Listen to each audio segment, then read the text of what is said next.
ഈ അടുത്തിങ്ങനെ സ്കൂളിൽ ഒരു കുട്ടിയെ കൊണ്ടുവന്നു. ഉമ്മയോട് ഉമ്മാന്റെ നേരെ കത്തി ചൂണ്ടി മകൻ. ഉമ്മ അവന്റെ മൊബൈല് ഗെയിം കളിക്കാൻ കൊടുത്ത മൊബൈൽ ഉമ്മ തിരിച്ചു വാങ്ങി വെച്ചതിന് 10ാം ക്ലാസ്സുകാരൻ ഉമ്മയുടെ നേരെ കത്തി ചൂണ്ടി. ഉമ്മയെ ഡോറിട്ട് പൂട്ടി വീട്ടിൽ നിന്ന് പുറത്തിറങ്ങിപ്പോയി. കൂട്ടുകാരെ കൂടെ പകലന്തിയോളം ജീവിതത്തെ തള്ളി നീക്കുന്നവൻ. ഞാൻ വെറുതെ ചോദിച്ചു, മോനെ, നിന്റെ കൂട്ടുകാർ നിനക്ക് ചെയ്ത ഉപകാരങ്ങളൊന്നും എണ്ണടാ. അവൻ ചായ വാങ്ങിത്തരും, കൂടെ എപ്പോഴും ഉണ്ടാവും, കട്ടക്ക് കൂടെ നിൽക്കും. ഒരു 3 എണ്ണം കഴിഞ്ഞപ്പോ അവന്റെ മറുപടികളൊക്കെ തീർന്നു. ഇനി ഉമ്മ ചെയ്ത ത്യാഗത്തിന്റെ വേദന ഒന്ന് പറ. നമ്മൾ എത്ര എണ്ണും, നമ്മൾ എത്ര കണക്ക് കൂട്ടും? ആ ഉമ്മ 10 കൊല്ലമായി വിവാഹം കഴിഞ്ഞു, ഭർത്താവ് മരണപ്പെട്ടു. പിന്നീട് ആ ഉമ്മ വേറെ കല്യാണം കഴിച്ചിട്ടൊന്നുമില്ല.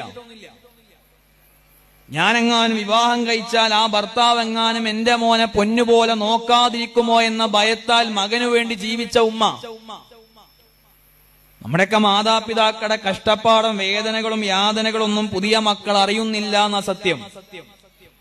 ഒരു സെന്റിമെന്റും ഇല്ലാത്ത മക്കൾ വളർന്നു വന്നുകൊണ്ടിരിക്കുന്നു.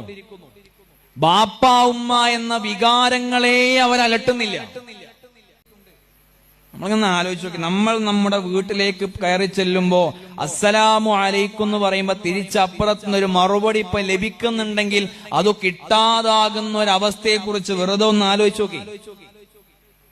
ജീവിതത്തിൽ ഇന്ന് ഏറെ പ്രയാസപ്പെട്ടുകൊണ്ടിരിക്കുന്ന മനുഷ്യരാരാന്ന് ചോദിച്ചാൽ മാതാപിതാക്കളും. അവനാന്റെ നല്ല കാലത്ത് ഉമ്മാനി ഉപ്പാനി നല്ല മര്യാദയ്ക്ക് നോക്കാൻ പറ്റാതെ പിന്നീട് അവനെ നല്ല കാലം വന്നപ്പോഴേക്കും ബാപ്പയും ഉമ്മയും മരണപ്പെട്ടു പോയ മനുഷ്യരാണ്. അവർക്ക് അവരെ പണം കൊണ്ട് പകരാകൂല. അവരെ മക്കള് സന്തോഷം തരുന്നുണ്ടാവും, പക്ഷെ മക്കളെ കൊണ്ട് ബാപ്പാക്കും ഉമ്മാക്കും പകരാവൂല. ചങ്ങാതിമാരെ കൊണ്ട് പകരാവൂല. AC ഇട്ട വണ്ടി പകരാകൂല. പൈസയും കാറും പകരാവൂല. എന്തേന്റെ ഉത്തരം? എന്റെ ഭാര്യക്കും എന്റെ മക്കൾക്കും ഞാനൊരു കാര്യം പറഞ്ഞാലേ മനസ്സിലാകുകയുള്ളൂ എങ്കിൽ എന്റെ മുഖത്തുനിന്ന് എന്റെ പ്രശ്നം വായിച്ചെടുക്കാൻ ദുനിയാവിലാകെ പറ്റുന്ന ആൾക്കാർ ഉമ്മയും ബാപ്പയായിരുന്നു.